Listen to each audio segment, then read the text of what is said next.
definitely. We're definitely hitting the road a lot. Lots of shows, you know what I'm saying? Definitely taking that BoomBox fam on the road. So we're hitting Europe in August to do the Royal Arena Festival in Switzerland. So I'm very excited about that, as well as BoomBox Diaries Volume 1 EP.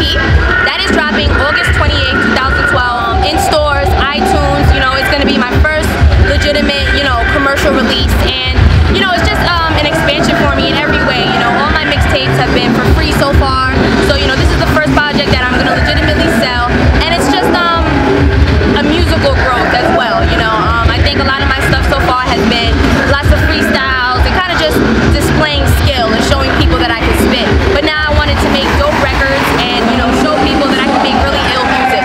So you know, that's what the BoomBox Diaries Volume 1 EP is all about. You find, you know, fans to be more receptive or a little bit less receptive of what you're doing when you hit, like, you know, other cities? Because, you know, obviously out here in New York, if you suck, people gonna throw tomatoes at you. Yeah! So it's like, how do you feel that? To be honest, I can't knock New York because New York has the greatest hip-hop scene, you know, to just be a part of. But as far as, you know, the love that's shown, you know, New Yorkers are just too cool, you know, we too cool. They don't like to, you know, get hype. Put your hands up, you know, you're doing too much. I find that when I go to other cities, countries especially, Europe specifically, they have just so much more appreciation for the culture. I think, you know, maybe because it's kind of a foreign culture to them, you know, especially overseas, you know, it's not something that's in their face all the time.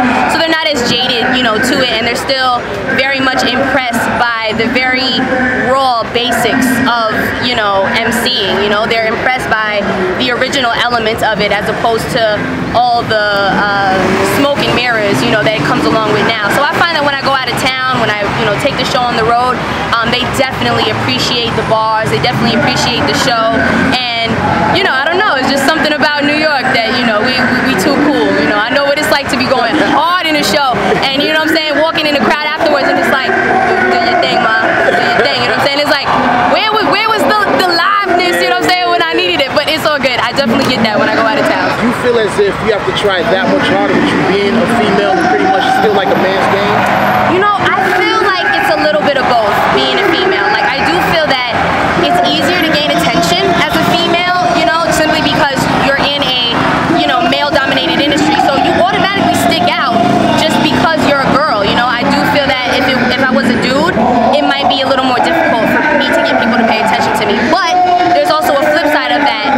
I guess because we stick out so hard, it's very easy to sort of isolate us, you know, and kind of have us under this microscope. And I feel like people are very critical of female MCs, you know what I'm saying? I call it the pretty girl syndrome, what I personally go through, which is when people see